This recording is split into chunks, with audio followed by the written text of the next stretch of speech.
नमस्कार, good morning, बहुत स्वागत है आप सभी का। आप देख रहे हैं इंडिया डेली पर वर्ल्ड वॉर और मैं हूं आपके साथ आशीष पांडे। आज दुनिया एक बार फिर बारूद की ढेर पर खड़ी है। ट्रंप का टाइम गेम सबको समझ आ रहा है। जो टाइम गेम वाली चाल डोनाल्ड ट्रंप ने चली है अब तक, इस 1.5 महीने के अंतराल में वो सबके सामने उसके पिक्चर क्लियर होती हुई नजर आ रही है। खाड़ी में हलचल तेज है और सवाल उठ रहे हैं, क्या एक बार फिर युद्ध की स्थिति बनती हुई नजर आ रही है? क्या एक बार फिर बम फटेगा? क्योंकि फिलहाल के लिए तो सीजफायर वाली बातें निकलकर सामने आ रही हैं, वो भी कहा जा रहा है कि अनिश्चितकालीन के लिए नहीं है। दूसरी तरफ होर्मुज पर अमेरिका का कड़ा पहरा भी जारी है। तेल की लाइफलाइन पर बढ़ती टेंशन, हर गुजरते जहाज के साथ खतरा और ज्यादा बढ़ रहा है। उधर दुनिया की नजरें सिर्फ मिडिल ईस्ट पर नहीं, उत्तर कोरिया का साइलेंट वॉर भी जारी है। बिना शोर के, बिना चेतावनी के किम जोंग की चालें क्या कोई बड़ा खेल रच रही हैं? तो क्या यह सिर्फ रणनीति है या आने वाले तूफान का एक ट्रेलर? क्या ट्रंप की टाइमिंग किसी बड़े एक्शन की ओर इशारा कर रही है? आज के सुपर कवरेज में हम खोलेंगे हर परत, खाड़ी से कोरिया तक, करेंगे युद्ध के हर संकेत का विश्लेषण।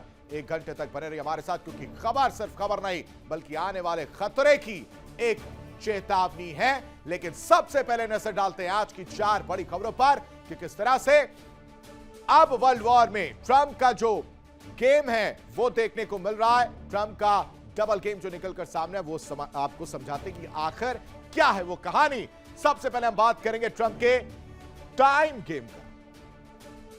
मुस्तफा कामनेई आपको नजर आ रहे हैं, ये डोनाल्ड ट्रंप। अगर आपने नोटिस किया होगा, पिछले 1.5 महीने से ज्यादा का वक्त जो वो बीतता हुआ नजर आया, और इस 1.5 महीने के अंदर डोनाल्ड ट्रंप ने सिर्फ और सिर्फ एक काम किया है, वो है कि इतने दिन का वक्त दिया जाता है। 42 घंटे बाकी हैं, 48 घंटे बाकी हैं। आज शाम तक टाइम खत्म हो जाएगा, बुधवार तक का टाइम बाकी है।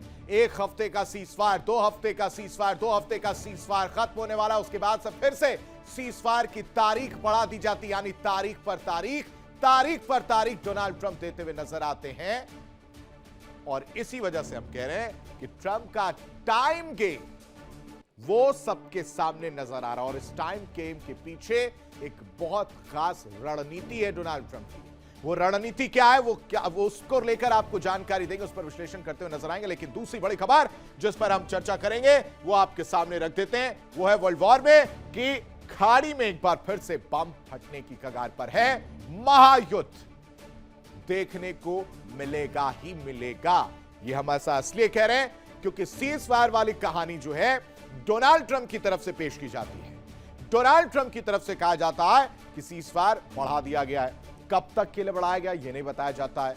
कहा जाता है कि अनिश्चितकालीन तक का इसको ना लेकर ईरान समझे। यह भी कहा जाता है कि ईरान की स्थिति ठीक नहीं है, ईरान इस वक्त तो फाड़ में, इस वजह से डोनाल्ड ट्रंप सीजफायर की तारीख को बढ़ाते हुए नजर आए। कब तक के लिए इसकी पिक्चर क्लियर नहीं की, और ईरान इस चीज को पूरी तरह से नकार रहा। वो तो ये कह रहा कि हमने सीजफायर करने के लिए कहा ही नहीं, हमने ये नहीं कहा कि सीजफायर को बढ़ाया जाए। ये तो आपकी कहानी है, ये तो आपने रचा है।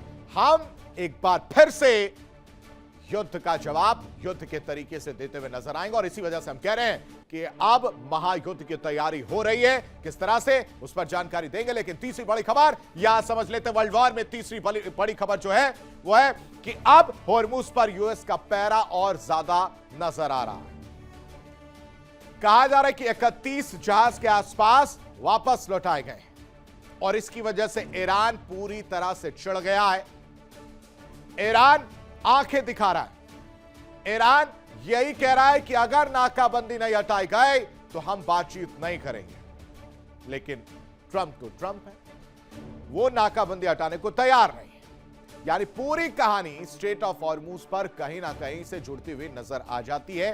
नाकाबंदी नहीं हटाएंगे तो बातचीत नहीं होगी। नाकाबंदी की वजह से ईरान को नुकसान होता हुआ नजर आ रहा है। बंदरगाह हैं वो इस नाकाबंदी के दौरान निशाने पर है। ईरान ऐसा आरोप लगा रहा है, दावे कर रहा है कि बंदरगाहों को निशाना बनाने की तैयारी चल रही है और तमाम युद्ध की तैयारी अमेरिका भी करता हुआ नजर आ रहा है। चाहे यूएसएस जॉर्ज बुश की अगर बात की जाए, उसको भी आगे बढ़ाया जा रहा है। साथ ही साथ जेराल्ड और ये पहले से ही तैनात है। तो ये तमाम समीकरण, ये तमाम खबरें, ये तमाम पिक्चर जो हैं, ये बता रही हैं कि अब डोनाल्ड ट्रंप महायुद्ध की तैयारी कर रहे हैं और होर्मुज के जरिए ये पूरा कार्यक्रम तय किया जा रहा है। यानी केंद्र जो है होर्मुज पर, फोकस जो है होर्मुज पर किया जा रहा है और उसकी आड़ में पूरा जाल बिछाया जा रहा है। कैसे, वो आपको समझाएंगे। लेकिन चौथी बड़ी खबर यहां समझना बेहद जरूरी है कि इस पूरे वॉर में जो सबसे सरप्राइजिंग एलिमेंट है, ये Kim Jong Un. Kim Jong Un की कहानी बेहद दिलचस्प है। किस तरह के तानाशाह ये है, ये किसी से छिपा नहीं। और इस पूरे युद्ध में ये जो आप तस्वीर इस वक्त देख रहे हैं, सिर्फ और सिर्फ गेम है, क्रिप्टो करेंसी का गेम, हैकर्स का गेम। और उन हैकर्स के जरिए किम जोंग उन को मदद पहुंचाने का गेम, यानी एटॉमिक बॉम्ब बनाने का गेम पूरा निकलकर सामने आया है। किस तरह से किम जोंग उन एक साइलेंट वॉर में नजर आ रहे हैं इस पूरे युद्ध के दौरान, वो आपके सामने तस्वीर रखेंगे, वो कहानी आपको बताएंगे कि इस पूरे युद्ध में किम जोंग उन कैसे फायदा उठाते हुए नजर आ रहे हैं। एक हैकर्स के द्वारा, एक हैकर्स नेटवर्क के द्वारा पूरी कहानी जो है वो रची जा रही है। लेकिन इन सब के बीच आपको बताएं कि 4 बड़ी खबरें इस वक्त की क्या है, वो आपके सामने रख देते हैं। इस वक्त की 4 बड़ी खबरें। ईरान जंग पर व्हाइट हाउस का बड़ा बयान सामने आया। इस वक्त की बड़ी खबर आपको बताएं, ट्रंप जब चाहेंगे तब संघर्ष खत्म होगा। राष्ट्रपति ट्रंप भी समय सीमा तय करेंगे, किसी भी बात को सच ना माने, ये व्हाइट हाउस की तरफ से कहा जा रहा है। अब आप इस बड़ी खबर के मायने समझिए कि ये कहा जा रहा है कि ईरान जो जंग चल रही है उसमें ट्रंप जब चाहेंगे तब संघर्ष खत्म होगा। और जो संघर्ष, जो आपका युद्ध विराम की स्थिति जो देखने को मिली है, वो जो समय सीमा की बात आ रही है, वो कब तक के लिए, ये भी डोनाल्ड ट्रंप तय करते हुए नजर आएंगे। और इन सब के बीच अगर किसी तरह की खबर सामने आती है, उस पर ध्यान देने की जरूरत नहीं है, व्हाइट हाउस कहता हुआ नजर आ रहे हैं। वहीं दूसरी तरफ सीज फायर बढ़ाने पर ईरान का भी पलटवार देखने को मिला है। सीज फायर को पूरी तरह से धोखा बताया है। ईरान ने सतर्क रहने के संकेत दिए और कहा कि जरूरत पड़ने पर जवाब देने के लिए हम पूरी तरह से तैयार हैं। साथ ही साथ होर्मुज पर अमेरिका का भी सख्त पैरा देखने को मिल रहा है। यूएस ने ईरान के 31 जहाज फिलहाल रोक दिए, वापस भेजने की बात निकलकर सामने आ रही है। नाकेबंदी के लिए करीब करीब 17 वॉरशिप तैनात हैं, 10,000 सैनिक और 100 से ज्यादा विमान इस वक्त स्टेट ऑफ होर्मुज पर तैनात बताए जा रहे हैं। लेकिन लेबनान वाली कहानी भी नहीं भूलनी चाहिए। लेबनान में इजराइल का हमला लगातार जारी है सीज फायर के बाद भी। दक्षिणी लेबनान की अगर बात करें, लेबनान की बेका घाटी में ड्रोन से हमला किया गया और इस ड्रोन अटैक में 2 नागरिकों की मौत की खबर भी है। संघर्ष विराम का उल्लंघन किया जा रहा है, यह लेबनान आरोप लगाता हुआ नजर आ रहा है। यानी अभी भी होर्मुज पर घेरा पूरी तरह से देखने को मिल रही है और ईरान इसका जवाब देता हुआ भी नजर आ रहा है, शांति वार्ता में ना शामिल होकर। लेकिन इन सब के बीच एक और बड़ी खबर आपको बताएं, अमेरिका की ईरान को बड़ी चेतावनी देखने को मिली है और कहा कि अनिश्चित काल तक सीज फायर लागू नहीं है।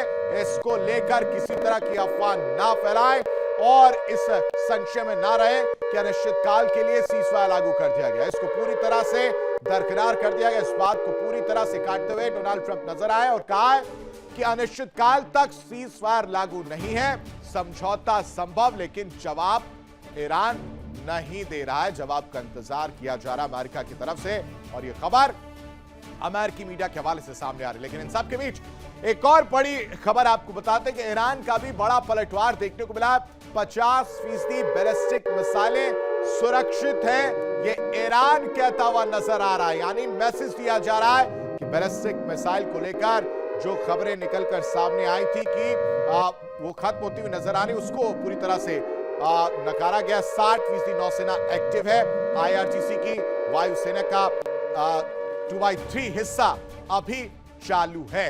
ईरान अब भी हमले कर सकता है, यह कहा जा रहा है, यह तस्वीर पेश की जा रही है। अब ये दो बड़ी खबरें आप समझिए। एक तरफ डोनाल्ड ट्रंप क्या कह रहे हैं, अमेरिका की तरफ से ईरान को चेतावनी दी जा रही है। हर बार प्रेशर, डराया धमकाया जा रहा है अमेरिका की तरफ से, और कहा जा रहा है कि सीज़फायर को लेकर आप निश्चिंत मत होइए। यह आप मत सोचिए कि बहुत लंबे दौर के लिए सीज़फायर का ऐलान किया गया, ऐसा कुछ भी नहीं है। अनिश्चित काल के लिए सीज़फायर लागू नहीं है। इस भ्रम को जितनी जल्दी आप कम कर देंगे, तोड़ देंगे, उतना आपके लिए अच्छा होगा। यह डोनाल्ड ट्रंप की तरफ से चेतावनी। लेकिन इन सब के बीच ईरान ने भी कड़ा रुख अख्तियार किया। ईरान क्या कर रहा है, ईरान पलटवार करते हुए कह रहा है कि आप अपनी नींद से जागिए, हमारे पास 50% बैलिस्टिक मिसाइलें सुरक्षित हैं। इसको लेकर यह खबर सामने आई है। ईरान की तरफ से कहा जा रहा आईआरजीसी की करीब 60% नौसेना इस वक्त एक्टिव है। यानी महायुद्ध की तस्वीर जो है उससे पहले की तैयारी दोनों ही देश करते हुए नजर आ रहे हैं। एक तरफ अमेरिका की अगर बात की जाए, कल की अगर हम बात करें, कल भी इस तरह की तस्वीर देखने को मिली थी जहां अपनी अपनी ताकत की नुमाइश करता हुआ आईआरजीसी नजर आया। तो इस दौरान पिछले एक हफ्ते से आईआरजीसी पूरी तरह से एक्टिव मोड में है। चाहे वो अपनी मिसाइलों को लोगों के बीच में ले जाना हो, चाहे लोगों से संवाद करना, इन तमाम चीजों को लेकर आईआरजीसी इस वक्त एक्टिव मोड में नजर आ रहा है। यानी मिडिल ईस्ट में जारी तनाव के बीच अमेरिका और ईरान के रिश्तों को लेकर बड़ा बयान सामने आया। व्हाइट हाउस की प्रेस सचिव कैरोलिन लेविट का नाम आपने सुना होगा। कैरोलिन लेविट कह रही हैं कि ईरान के अंदर इस समय गहरे मतभेद और विभाजन की स्थिति बनी हुई है। यानी इशारा आईआरजीसी और जो मंत्री हैं उनके बीच की तरफ है। जहां एक पक्ष व्यवहारिक सोच रखता है, वहीं दूसरा सख्त रुख अपनाए हुए है। यह इशारा किया जा रहा है। यानी दो खेमों में इस वक्त ईरान बटा हुआ है, जिसमें से एक खेमा यह कोशिश कर रहा है कि नरमी बरतते हुए इसका रास्ता निकाला जाए, और दूसरा खेमा जिसकी तरफ आईआरजीसी की तरफ जो इशारा किया गया है कि वो पूरी तरह से सख्त रुख अपनाए हुए और इसकी वजह से रास्ता नहीं निकल रहा है। यानी ईरान बनाम अमेरिका की तस्वीर, ट्रंप का टाइम गेम, ये पूरी पिक्चर निकलकर सामने आई है। टाइम गेम को यहां पर समझना कितना जरूरी है दर्शकों, वो देखिए। मिडिल ईस्ट में इस वक्त तनाव चरम पर है, ये किसी से छुपा नहीं, और ईरान पर अमेरिका का दबाव, प्रेशर पूरी तरह से तेज है। किस तरह से, वो भी छिपा नहीं। और इन सब के बीच क्या निकलकर सामने आता है, वो आता है व्हाइट हाउस का बड़ा दावा। दावा यह है कि ईरान पर अंतिम डेडलाइन डोनाल्ड ट्रंप तय करेंगे।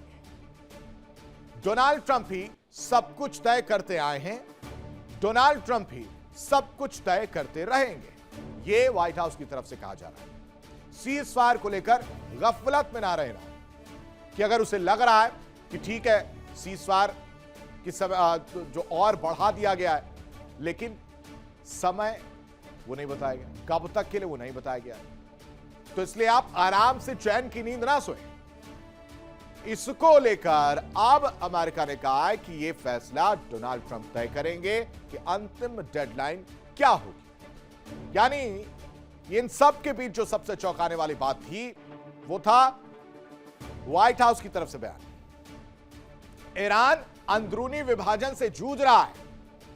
ईरान में व्यवहारिक बनाम सख्त रुख की लड़ाई जो है वो देखने को मिल रही है।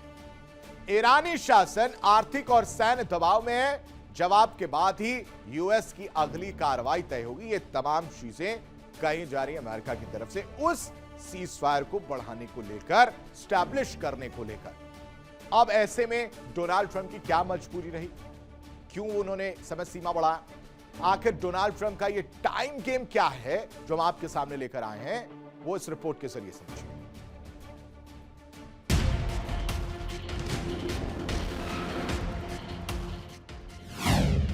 मिडिल ईस्ट में तनाव चरम पर।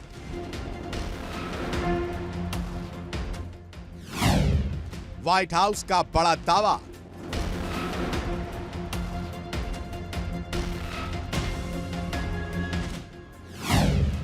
ट्रंप तय करेंगे डेडलाइन।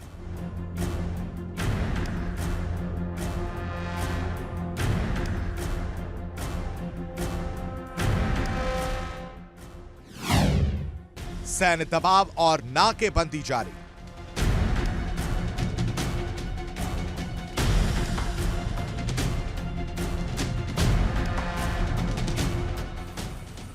मिडिल ईस्ट में लगातार गहराते संघर्ष के बीच अमेरिका ने ईरान को लेकर अपने रुख को और सख्त कर दिया है। व्हाइट हाउस ने साफ संकेत दिए कि अब इस पूरे मामले की दिशा और समय सीमा खुद अमेरिकी राष्ट्रपति डोनाल्ड ट्रंप तय करेंगे।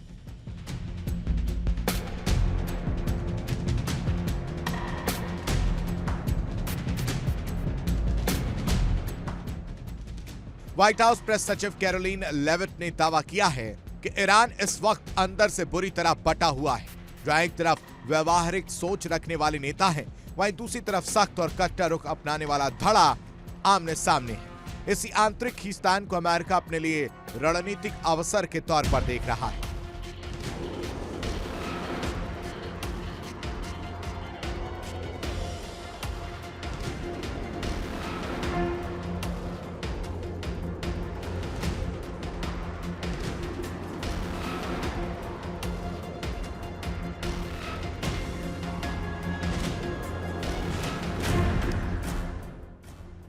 कैरोलिन लेविट के मुताबिक राष्ट्रपति ट्रंप किसी जल्दबाजी में नहीं हैं और वो सामूहिक और ठोस जवाब का इंतजार कर रहे हैं।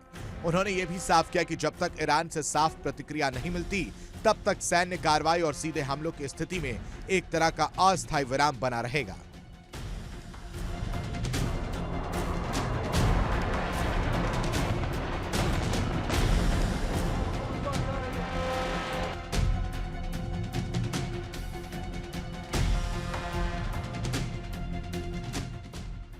व्हाइट हाउस ने दावा किया कि अमेरिका की रणनीति केवल सैन्य नहीं बल्कि आर्थिक मोर्चे पर भी बेहद आक्रामक है।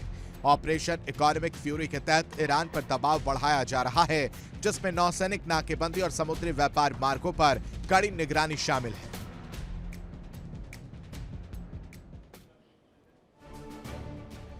यानी ईरान को लेकर अमेरिकी राष्ट्रपति के बयानों में बड़ा विरोधाभास है, बहुत कंफ्यूजन है। कभी ट्रंप ईरान के साथ अच्छी डील का दावा करते हैं तो कभी ईरान पर विनाशकारी हमलों की धमकी देते हैं। ट्रंप ने फिर ईरान के साथ युद्ध विराम की बिना किसी डेडलाइन को तय किए उसे आगे बढ़ा दिया। मतलब जब तक समझौता नहीं होता है तब तक अमेरिका ईरान पर हमला नहीं करेगा। अब सवाल यहीं पर आता है। सवाल यह है कि ईरान को लेकर ट्रंप के मन में डर है या फिर ट्रंप किसी रणनीति के तहत ईरान पर विवाद बढ़ाने वाली टिप्पणियां कर रहे हैं, क्योंकि कहानी इसी की ओर इशारा कर रही है। ईरान को लेकर ट्रंप के बयानों में विरोधाभास की स्थिति क्या है वो समझिए। लगातार ट्रंप किस तरह के बयान देते हैं। कभी कहते हैं कि आज का वक्त है, 42 घंटे का वक्त है, 1 हफ्ते का वक्त है, 2 हफ्ते का वक्त है, अब वक्त ही वक्त है। ये डोनाल्ड ट्रंप कहते हैं। यानी कंफ्यूज हो गए, खुद तो कंफ्यूज हैं और साथ ही साथ पूरी दुनिया को भी कंफ्यूजन में डाल रखा है।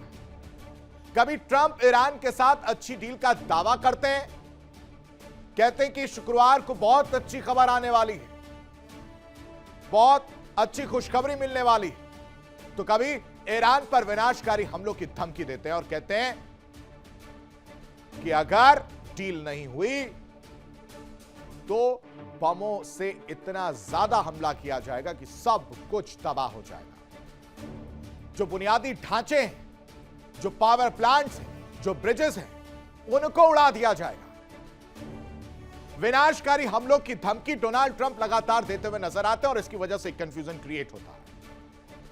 युद्ध विराम बिना किसी डेडलाइन के आगे बढ़ा दिया, इसमें भी कंफ्यूजन। अब आदमी को पता ही नहीं है कि वो चैन से सो सकता है कि नहीं। इधर ईरान के लोग सोने गए, उधर हमला हो गया और कह देंगे कि नहीं आज ही तक के लिए हमने डेडलाइन बढ़ाई थी, हमने तो तारीख बताई नहीं, वो तो आप चले गए सोने। यानी फिर यहां पर कंफ्यूजन। और कह रहे हैं, ये समझ कह रहे हैं कि जब तक डील नहीं होता तब तक ईरान पर हमला नहीं होगा। ठीक है, बहुत अच्छी बात है कि अगर आपको डील करनी है तब तक आप हमला नहीं करेंगे, लेकिन बिना किसी डेडलाइन के युद्ध विराम जो आपने आगे बढ़ाया, इसको कैसे समझा जाए? क्या यह कंफ्यूजन क्रिएट करने वाला काम नहीं है? युद्ध विराम बेमियादी या शांति से ज्यादा डेडलॉक? क्या ईरान को लेकर ट्रंप के मन में डर है? क्योंकि ईरान तो लगातार कह रहा है कि ये सीज फायर वाली कहानी it is written by you, not by Iran. ये तो आपने लिखा, हमने तो लिखा ही नहीं है। आप सीज फायर कह रहे हैं, आप आगे बढ़ा रहे सीज फायर, हम तो तैयार हैं युद्ध के लिए, आइए और लड़िए। क्या ईरान को लेकर ट्रंप की कोई नई रणनीति है, कोई प्लानिंग चल रही है कि वो इस टाइम बॉम्ब के जरिए, टाइम टेकिंग रणनीति के जरिए वो कुछ प्लान कर रहे हैं, कुछ बड़ा करने के लिए? क्या सीज फायर के बहाने ईरान पर एक सरप्राइज अटैक की प्लानिंग है? यह बड़ा सवाल है। लेकिन इन सबके बीच आईआरजीसी का बड़ा बयान सामने आया। बड़ी खबर आपको बता रहे हैं, आईआरजीसी का बड़ा बयान, ईरान महायुद्ध के लिए राउंड 2 के लिए तैयार है। आईआरजीसी ये कहते हुए नजर आ रहे हैं, जंग किसी भी वक्त संभव है। आईआरजीसी के जंगी तेवर से ट्रंप परेशान नजर आ रहे हैं। इस वक्त की बड़ी खबर आपको बता रहे हैं, देखिए, जिसकी संभावना जो हमने कुछ ही सेकंड पहले आपको ग्राफिक्स के जरिए समझाया कि कंफ्यूजन वाली स्थिति में है और आईआरजीसी इसको हल्के में नहीं ले रहा, ईरान इसको हल्के में नहीं ले रहा है। वो जानता है कि सीजफायर की तारीख तय नहीं है, कभी भी हमला हो सकता है। इसलिए आईआरजीसी क्या कह रहा है? आईआरजीसी कह रहा है कि हम तैयार हैं राउंड 2 के लिए, आप आइए, हम हमला करके दिखाएंगे, आपको मुंहतोड़ जवाब देते हुए नजर आएंगे। किसी भी वक्त हमला संभव है। जंगी तेवर से इसी वजह से डोनाल्ड ट्रंप जो नाराज और परेशान नजर आ रहे। लेकिन इन सबके बीच एक और बड़ी खबर आई है, अमेरिकी नौसेना सचिव ने इस्तीफा दिया है। यह बड़ी खबर है। जंग के बीच जॉन फेलन ने इस्तीफा दिया। हालांकि यह भी कहा जा रहा था कि उन्हें इस्तीफा देने पर मजबूर किया गया या उन्हें निकाल दिया गया। इन चीजों को लेकर तमाम खबरें जो है सामने आई हैं। अब ये खबर के मायने समझिए, पीट हेग्सेथ के दबाव में इस्तीफा देने की बात निकलकर सामने आ रही है। एप्स्टीन कनेक्शन से नाम जो है वो जुड़ चुका है। पिछले ही साल की अगर बात की जाए तो मार्च में इनकी नियुक्ति हुई थी और अब इन्हें निकालने की बात भी सामने आई थी और इस्तीफा देने की बात भी सामने आ रही थी। अमेरिकी नौसेना के जो सचिव हैं उन्होंने अब इस्तीफा दे दिया है। ये कहानी निकलकर सामने आई है। दरअसल जंग किसी भी वक्त हो, आईआरजीसी इज रेडी।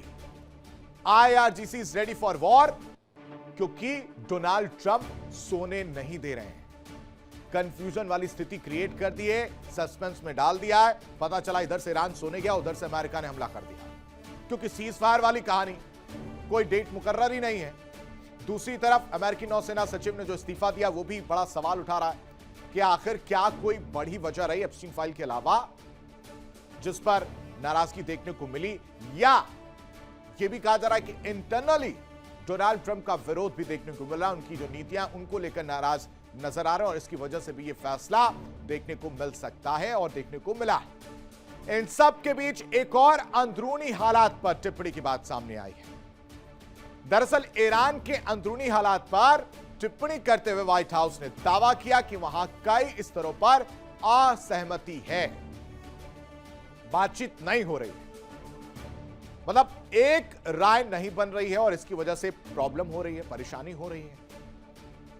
पिछले दशकों में कई बड़े नेता बदल चुके हैं या प्रभाव से बाहर हो चुके हैं और अभी की स्थिति बेहद संवेदनशील बनी हुई है दर्शकों, और दुनिया की नजरें इस पर टिकी हैं कि आने वाले दिनों में अमेरिका और ईरान के बीच तनाव आखिर किस दिशा में जाएगा, कहां पर जाकर यह युद्ध रुकेगा या नहीं रुकेगा, यह सबसे बड़ा सवाल है। रिपोर्ट देखिए।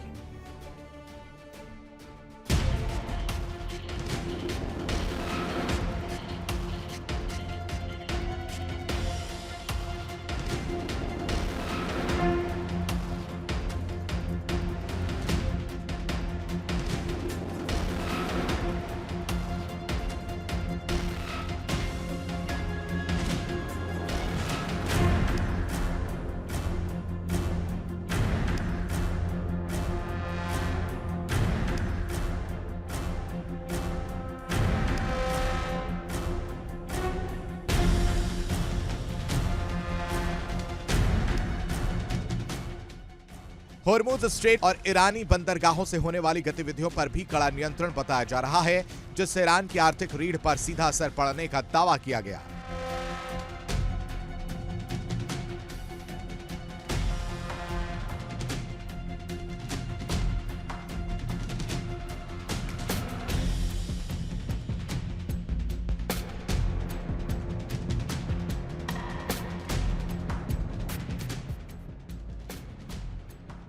व्हाइट हाउस ने यह भी कहा कि ईरान के अंदर पिछले कई दशकों से राजनीतिक नेतृत्व में बदलाव और टकराव की स्थिति रही है। अमेरिकी प्रशासन का दावा है कि इसी कारण वहां एकीकृत निर्णय प्रक्रिया कमजोर हो चुकी है।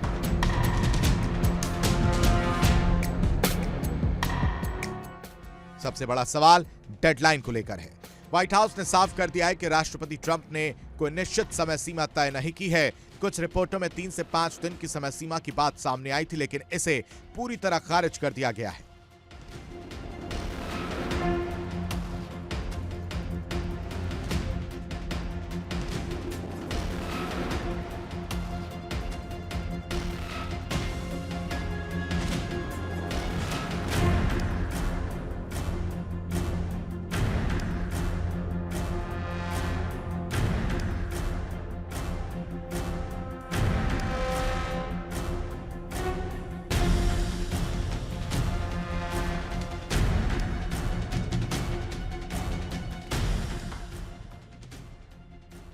व्हाइट हाउस के अनुसार ईरान चाहे सार्वजनिक रूप से कुछ भी कहे, असली बातचीत बंद दरवाजे के पीछे अलग ही दिशा में चल रही है।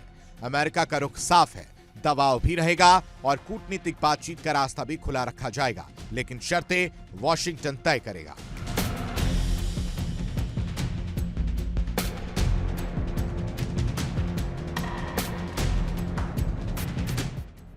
कुल मिलाकर ईरान अमेरिका टकराव अब एक ऐसे मोड़ पर पहुंचता दिख रहा है जहां रणनीति, दबाव और समय तीनों की कमान सीधे राष्ट्रपति ट्रंप के हाथ में केंद्रित होती नजर आ रही है। Bureau report, India daily.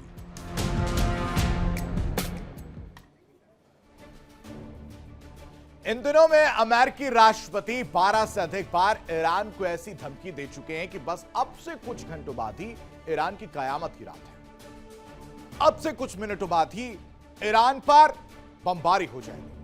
अब से कुछ ही घंटों बाद ईरान मैप से खत्म हो जाएगा।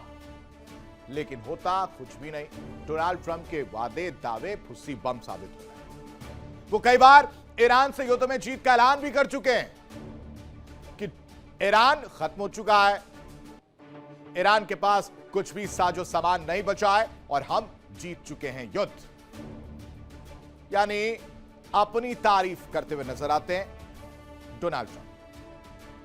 ट्रंप की धमकियों का मजाक अब समय समय पर ईरान की एम्बेसी जो है सोशल मीडिया पर उड़ाती रही है। हमने आपको कई वीडियोस भी दिखाए हैं, कई मीम्स भी दिखाए हैं कि किस तरह से Donald Trump world wide famous हो रहे हैं। और फेमस किससे हो रहे हैं? अपने धमकियों से, जिनका मजाक ईरान की एम्बेसी सोशल मीडिया पर उड़ा रही है।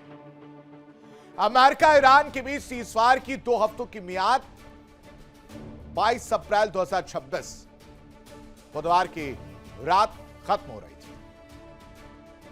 उससे पहले ट्रंप ने एक बार फिर अपनी तरफ से सीजफायर को बढ़ाने का ऐलान कर दिया। अपनी तरफ से, मतलब खुद कह रहे हैं कि जब तक डील नहीं होगी तब तक सीजफायर जो है उसका तो मतलब ही नहीं बनता कि उसे आगे बढ़ाया जाए, और खुद ही थोड़ी देर बाद ऐलान कर देते कि सीजफायर को बढ़ा दिया गया। अब बताइए इसमें मजाक बनेगा कि नहीं बनेगा? डोनाल्ड ट्रंप का मजाक उड़ाया जाएगा कि नहीं उड़ाया जाएगा? क्योंकि अमेरिका के प्रेसिडेंट हैं। ट्रंप ने ईरान को युद्ध में कब कब और क्या क्या धमकियां दी हैं वो भी हम आपके सामने लेकर आए हैं, उस पर भी एक नजर डाल लेते हैं। अब ट्रंप की धमकी और डिप्लोमेसी की कहानी आप समझिए। ये जो ट्रंप का यू टर्न आप इस वक्त देख रहे हैं, ट्रंप के यू टर्न का ये आईना है। ये हम आपके लिए लेकर आए कि आप ज्यादा आराम से इसको समझ पाए। 6 मार्च की तारीख पर चलते हैं। 6 मार्च 2026 का दिन, और इस दौरान डोनाल्ड ट्रंप क्या कहते हैं वो समझिए। ये जो आप 12 बार ईरान को तबाही की चेतावनी दी है और 3 बार समझौते की बात निकलकर सामने आई थी, लेकिन 6 मार्च की तारीख में क्या कहते हैं कि ईरान से कोई समझौता नहीं होगा जब तक पूरी तरह से ईरान सरेंडर नहीं करता। ये डोनाल्ड ट्रंप। फिर आती है तारीख 21 मार्च 2026 की। क्या कहा जाता है? 48 घंटे का अल्टीमेटम दिया जाता है और कहा जाता है कि होर्मुज खोलो नहीं तो पावर प्लांट पर हमला कर देंगे। इस पर भी यू टर्न ले लेते हैं। 23 मार्च 2026 धमकी सेम रहती है और कहते क्या है कि अच्छी बातचीत हो रही है, सब कुछ ट्रैक पर है, सब कुछ अच्छा है, सब कुछ मीठा मीठा अच्छा लग रहा है। फिर आती है तारीख 26 मार्च 2026 की। ईरान को जल्दी संभल जाना चाहिए, मतलब वो जो मीठा है वो कड़वाहट में तब्दील हो जाता है और उनको समझ में आता है कि ये तो रसगुल्ले के नाम पर मिर्च खा ली। बुरा लगता है। ईरान को कहते हैं कि जल्दी संभल जाना चाहिए, वापसी का कोई रास्ता नहीं बचेगा। इस पर भी डोनाल्ड ट्रंप यू टर्न लेते हुए नजर आते हैं। 30 मार्च 2026 अगर डील नहीं हुई तो तबाही होगी। बमों से हमले किए जाएंगे, मिसाइल से अटैक किए जाएंगे, खार्ग आइलैंड को खत्म कर देंगे। क्या होता है? कुछ भी नहीं। यूटर्न ले लेते हैं। 1 अप्रैल 2026 अगले 2 से 3 हफ्तों में जोरदार हमला करेंगे, ईरान को फिर से परमाणु युग में, आप माफ कीजिएगा, पाषाण युग में पहुंचा देंगे, ये कहते हुए नजर आते हैं। अब डोनाल्ड ट्रंप की वजह से आदमी इतना कंफ्यूज हो गया है कि पाषाण को परमाणु समझने लगा। आप समझिए कि कितना कंफ्यूज कर दिया उन्होंने। पाषाण युग में पहुंचा देने की बात कहते हुए नजर आते हैं और इस पर भी पलटी मार देते हैं। फिर आती है तारीख 3 अप्रैल 2026 की और कहते हैं कि अगला नंबर पुलों का है। फिर बिजली घर उड़ाए जाएंगे। 4 से 5 अप्रैल 2026 को 48 घंटे का एक और नया काउंटडाउन शुरू होता है। टिक टिक टिक टिक। और फिर यू टर्न आता है। ईरान पर भयानक तबाही टूट पड़ेगी, कहर टूट पड़ेगा। 5 अप्रैल 2026 को पावर प्लांट डे और ब्रिज डे होगा। डोनाल्ड ट्रंप कहते हैं ईरान का जीना मुश्किल कर देंगे, ईरान अंधेरे में डूब जाएगा, ईरान के जो ब्रिजेस हैं उन्हें पूरी तरह से उड़ा दिया जाएगा। और 5 से 6 अप्रैल के ही बीच ईरान को एक ही रात में खत्म कर सकते हैं, पूरा का पूरा सिस्टम मिटा देंगे, यह भी कहते हुए मिस्टर प्रेसिडेंट डोनाल्ड ट्रंप नजर आए। 7 अप्रैल 2026 और कहा कि आज रात एक पूरी सभ्यता खत्म कर दी जाएगी जो कभी वापस नहीं लौट सकेगी। 7 से 8 अप्रैल को 2 हफ्ते का सीजफायर, ट्रंप की धमकियां लगातार जारी रहीं और फिर सीजफायर का दिन खत्म होने वाला होता है, उसी में यू टर्न लेते हुए नजर आते हैं। कैसे? वो समझिए, वो कहते हैं कि भाई साहब जब तक डील नहीं होगी तब तक हम मानेंगे नहीं और सीजफायर बढ़ाने का तो मतलब ही नहीं है। लेकिन सीजफायर जैसे ही खत्म होने वाली होती है उसी दौरान डोनाल्ड ट्रंप का बयान सामने आता और कहते हैं कि सीजफायर फिर से बढ़ा दी गई है। कर क्या रहे हैं? होर्मुज पर अमेरिकी नाकेबंदी जारी रहेगी, इसको लेकर भी वो अडिग नजर आ रहे हैं। यानी स्ट्रेट ऑफ होर्मुज को खोलना, कच्चे तेल पर डील ना होना और ऐसे तमाम शर्तें ना मानने पर ट्रंप ईरान को लगातार धमकी देते रहे हैं। ईरान के पावर प्लांट्स, पुल, तेल के कुएं, सब कुछ उड़ा देने की बात कहते हुए नजर आते हैं। यानी इस वक्त कंफ्यूजन वाली स्थिति क्रिएट कर दी। लेकिन इन सबके बीच एक बड़ी खबर आपको बता दें, राष्ट्रपति ट्रंप का बड़ा दावा देखने को मिला, ईरान ने मेरा सम्मान किया। ये एक और बड़ा दावा डोनाल्ड ट्रंप की तरफ से किया जा रहा है और कह रहे हैं कि 8 महिलाओं की फांसी पर रोक लगा दी गई है जिन्हें फांसी दी जा रही थी और ईरान ने उन्हें फांसी ना देकर उनका सम्मान किया, उनके बात की वैल्यू जो है उसको इंपॉर्टेंस दी है, यानी महत्वता दी है जो डोनाल्ड ट्रंप ने कहा।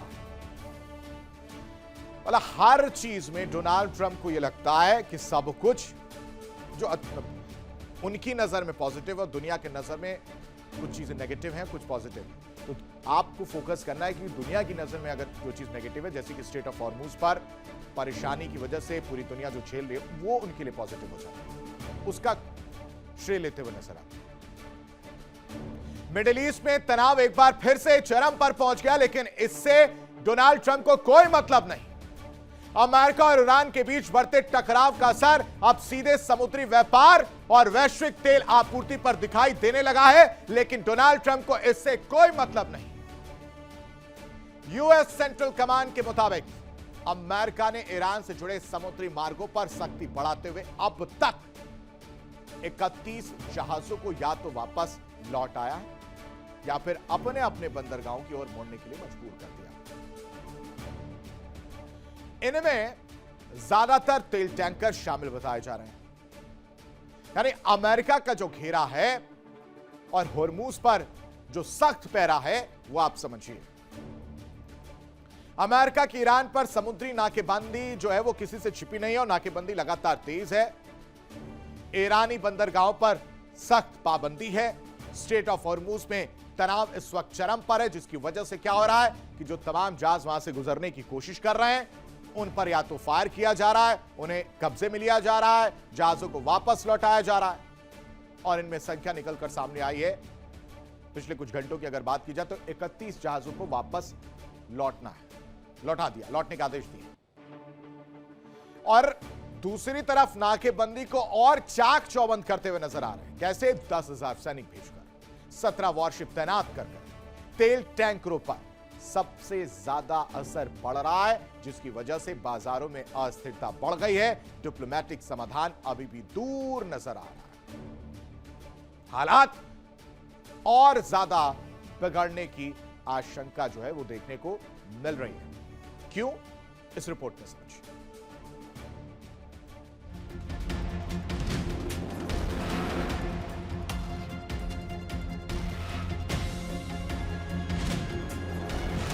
होर्मुज में समुद्री युद्ध,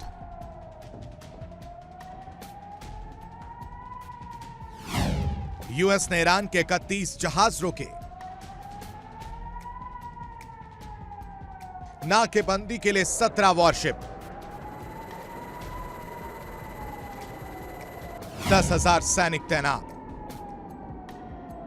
मिडिल ईस्ट एक बार फिर ऐसे मोड़ पर खड़ा है जहां कूटनीति की जगह सैन्य शक्ति की गूंज तेज होती दिख रही है। अमेरिकी सेंट्रल कमांड के दावों के मुताबिक ईरान के खिलाफ चल रही सख्त समुद्री कार्रवाई अब अपने सबसे आक्रामक चरण में पहुंच चुकी है। रिपोर्ट के मुताबिक अमेरिका ने अब तक 31 जहाजों को वापस लौटने या अपने निर्धारित मार्ग बदलने के लिए मजबूर किया है।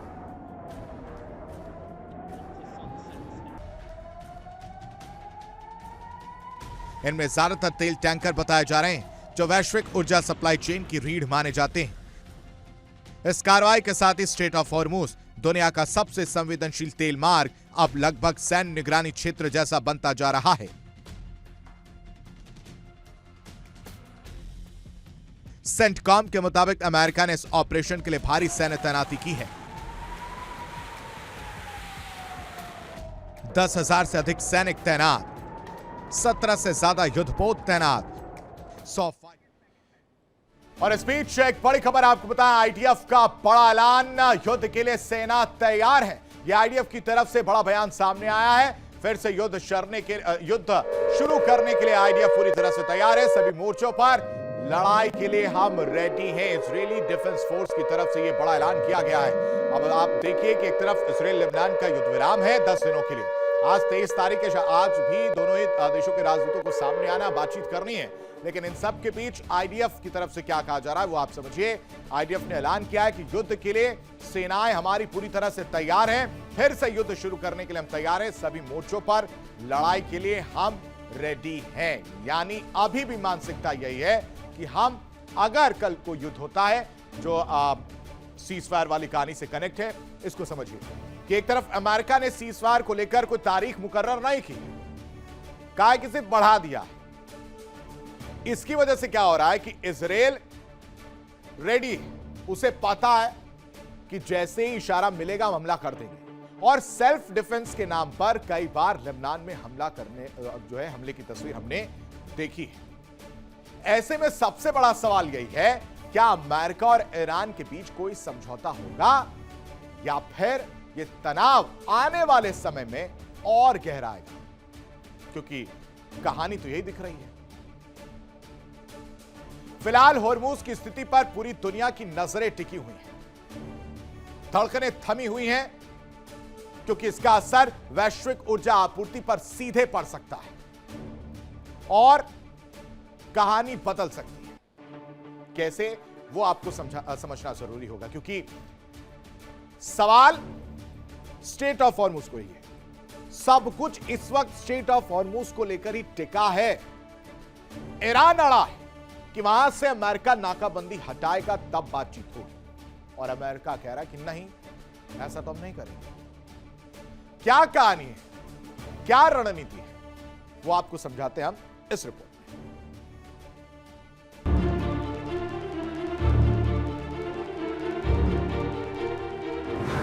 सेंटकॉम ने साफ संकेत दिया कि यह कार्रवाई केवल क्षेत्रीय नहीं बल्कि व्यापक स्तर पर लागू की जा रही है। बयान के मुताबिक ईरान से जुड़े समुद्री व्यापार पर सख्त रोक है। ईरानी बंदरगाहों में प्रवेश या निकास पर नियंत्रण है। अंतर्राष्ट्रीय शिपिंग रूट्स पर निगरानी बढ़ाई गई है। ज्यादातर जहाजों ने अमेरिकी आदेशों का पालन करते हुए मार्ग बदल लिया है, जिससे दबाव और बढ़ गया। विशेषज्ञ इसे सिर्फ सुरक्षा कार्रवाई नहीं बल्कि एक स्ट्रैटेजिक इकोनॉमिक स्ट्रेंगल यानी आर्थिक घेराबंदी की रणनीति मान रहे हैं।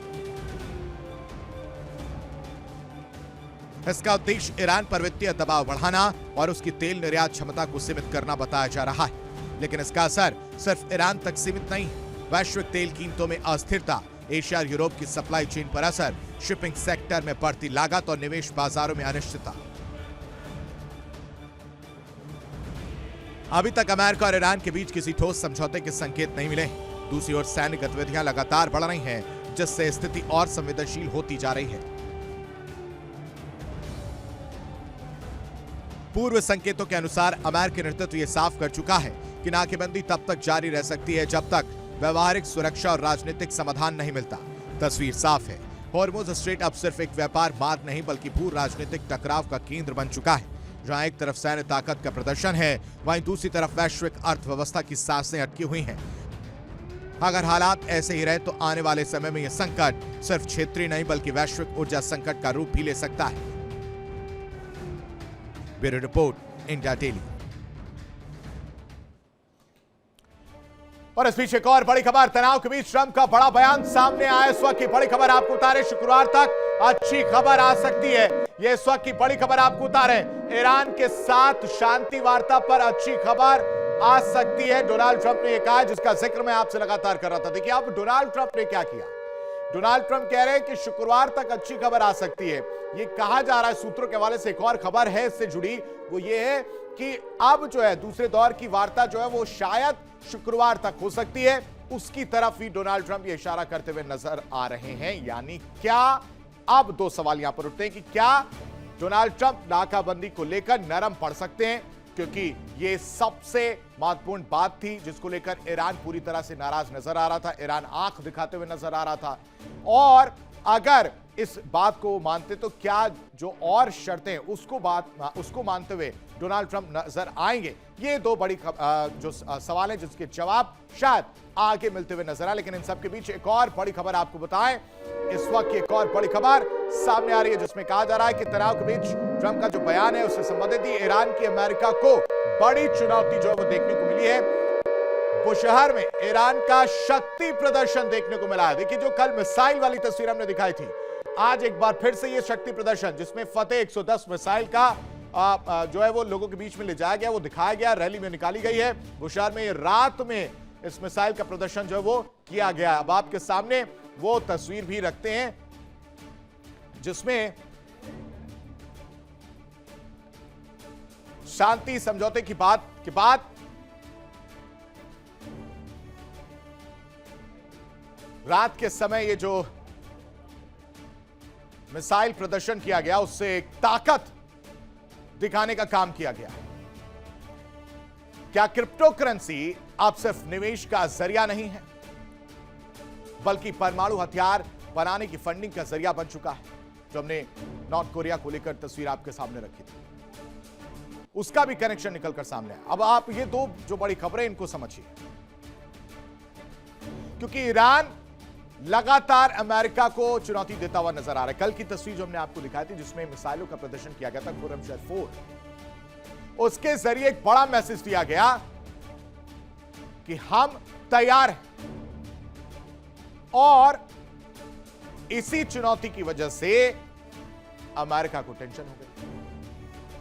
एक बार फिर से इसी तरह का मैसेज रात में दिया गया जब बुशहर में फतेह 110 मिसाइल का प्रदर्शन किया गया।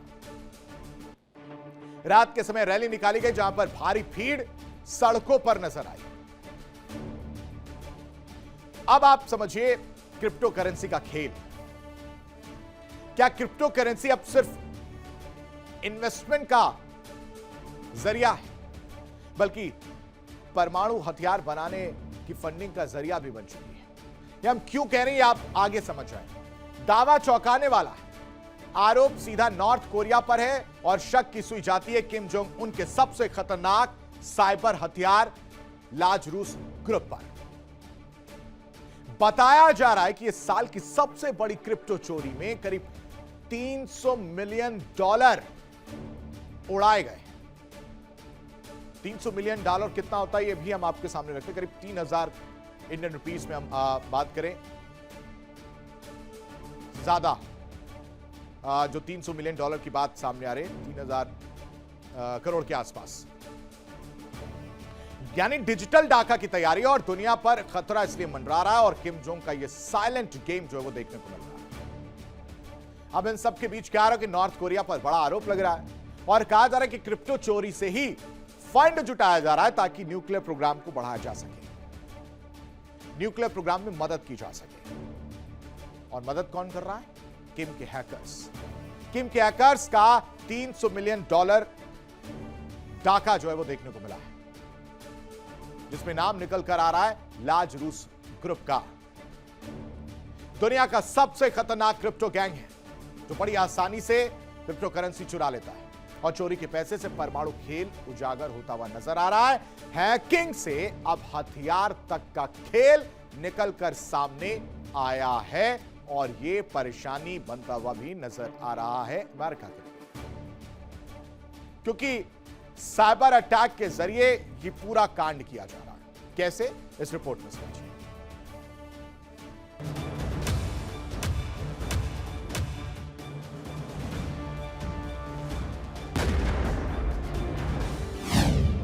सबसे बड़ा टाका, $300 मिलियन की क्रिप्टो चोरी। परमाणु बम बना रहा नॉर्थ कोरिया। नॉर्थ कोरिया ने अपने न्यूक्लियर प्रोग्राम में पैसा लगाने के लिए खतरनाक तरकीब निकाल रखी है। नॉर्थ कोरिया के हैकर्स दुनिया भर से क्रिप्टो करेंसी की चोरी करते हैं। वही पैसा नॉर्थ कोरिया में परमाणु बम बनाने में लगाया जा रहा है। ये बात खुद संयुक्त राष्ट्र के एक पैनल ने बता रखी है। अब इसी कड़ी में एक और बड़ी खबर सामने आई। नॉर्थ कोरिया के एक खतरनाक हैकर ग्रुप ने बीते वीकेंड पर करीब $300 मिलियन भारतीय करेंसी में अगर बात करें लगभग 3000 करोड़ रुपए की क्रिप्टो करेंसी चुरा ली। न्यूज एजेंसी AFP की रिपोर्ट के अनुसार यह साल की अब तक की सबसे बड़ी क्रिप्टो चोरी मानी जा रही है। रिपोर्ट के मुताबिक ऐसा चोरी से प्रभावित एक पक्ष ने बताया है। रिपोर्ट के मुताबिक डिजिटल करेंसी न्यूज साइट कॉइनडेस्क ने कहा कि शनिवार को ऑनलाइन इन्वेस्टमेंट टूल KLPDO के वॉल्ट पर हुआ हमला 2026 की अब तक की सबसे बड़ी क्रिप्टो चोरी है। KLPDO ने मंगलवार को बताया कि हैक के दौरान लेयर 0 नाम के एक दूसरे क्रिप्टो टेक ऐप के 2 ब्लॉकचेन सर्वर भी हैक हो गए थे। इससे एथेरियम से जुड़ा एक क्रिप्टो टोकन KLPDO से निकाल लिया गया। लेयर 0 ने बयान में कहा कि 18 अप्रैल 2026 को KLPDO से लगभग $290 मिलियन की चोरी हुई। लेयर 0 ने यह भी कहा शुरुआती संकेत बताते हैं कि किसी बहुत एडवांस सरकारी हैकर ग्रुप का काम है। नॉर्थ कोरिया का लाजरूस ग्रुप, उसने अपने यूजर्स को भरोसा दिलाया कि इसका असर किसी और क्रॉस चेन एसेट या ऐप पर नहीं पड़ा है।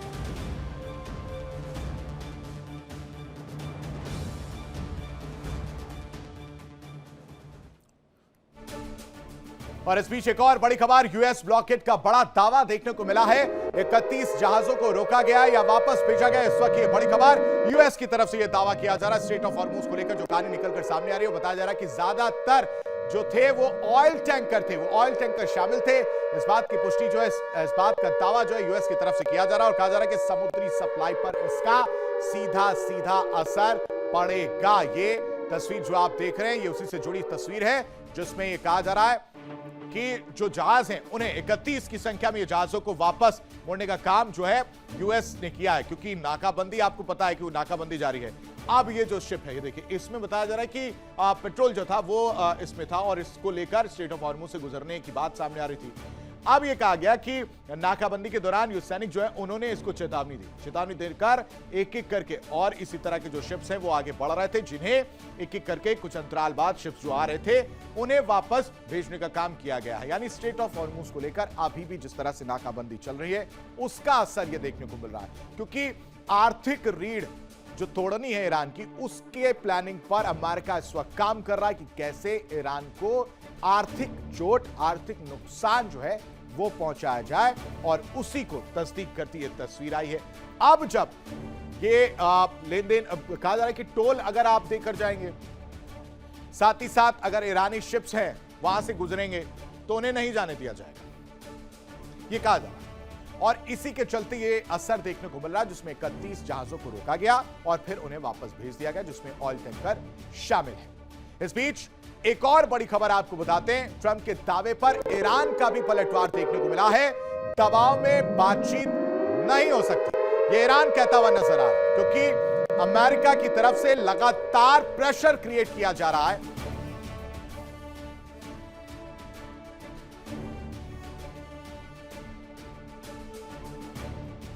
तो ट्रंप के दावे पर ईरान का यह पलटवार जो है वो देखने को मिला है। साथ ही साथ समुद्री सप्लाई वाली जो खबर आप इस वक्त देख रहे थे वो भी किस तरह से कनेक्ट है, क्योंकि एक तरफ ये का जहाजों को वापस लौटाया जा रहा है, दूसरी तरफ प्रेशर क्रिएट करने का काम किया जा रहा है, और इसी प्रेशर पर ईरान की तरफ से यह पलटवार आया, जिसमें कहा जा रहा है कि दबाव में कोई भी बातचीत नहीं हो सकती। अगर आप पीस टॉक करने की कोशिश कर रहे हैं, दूसरे दौर की बात करने की कोशिश कर रहे हैं, तो वो नहीं हो सकता।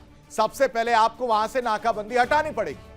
आप जब नाकाबंदी वहां से हटाएंगे उसके बाद बातचीत होगी। लेकिन इन सब के बीच डोनाल्ड ट्रंप के दावे और अपने बातें हैं, जो वो कह रहे हैं कि शुक्रवार को अच्छी खबर आ सकती है, खुशखबरी हो सकती है, शुक्रवार को बात बन सकती है, ये तमाम चीजें निकलकर सामने, वो इशारा कर रहे हैं कि शुक्रवार तक दोबारा एक मेज पर ईरान और अमेरिका साथ आ सकते हैं, बातचीत कर सकते हैं।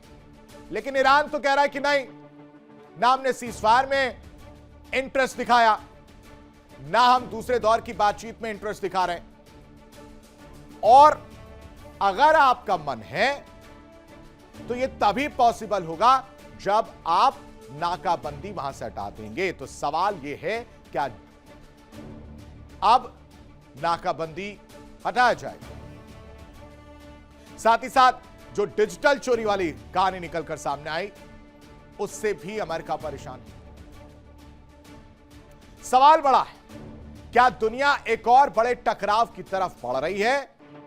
क्या यह सिर्फ रणनीति है या आने वाले तूफान का एक छोटा सा ट्रेलर?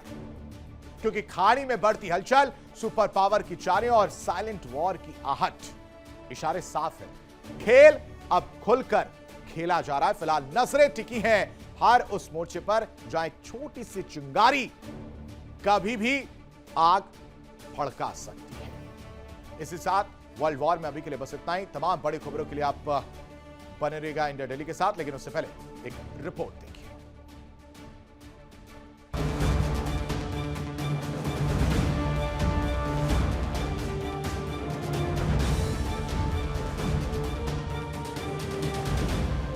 दुनिया में किसी और ग्रुप के पास इतना अनुभव और ताकत नहीं है कि वो ऐसा हैक कर सके। संयुक्त राष्ट्र के एक पैनल ने 2024 में अनुमान लगाया था कि 2017 से अब तक नॉर्थ कोरिया $3 बिलियन से ज्यादा की क्रिप्टो करेंसी चोरी कर चुका है। पिछले साल अमेरिका ने नॉर्थ कोरिया पर $1.5 बिलियन के डिजिटल एसेट चोरी करने का आरोप लगाया था, जो उस समय इतिहास की सबसे बड़ी क्रिप्टो चोरी थी। यह सिर्फ चोरी नहीं, एक पैटर्न है। लार्ज रूस ग्रुप नॉर्थ कोरिया का सबसे खतरनाक साइबर हथियार, जिस पर दुनिया भर के बड़े बड़े हैक का आरोप है। रिपोर्ट्स बताती हैं कि ग्रुप क्रिप्टो प्लेटफॉर्म को निशाना बनाता है। पैसा ट्रेस करना मुश्किल हो जाता है क्योंकि सिस्टम डिसेंट्रलाइज्ड है। चोरी की रकम कथित तौर पर नॉर्थ कोरिया के हथियार कार्यक्रम में लगती है, यानी कोर्ट से चोरी, क्रिप्टो में पैसा और funding nuclear programme.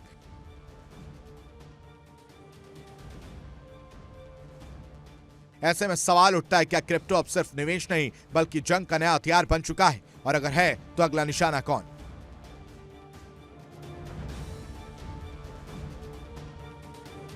Bureau report, India daily.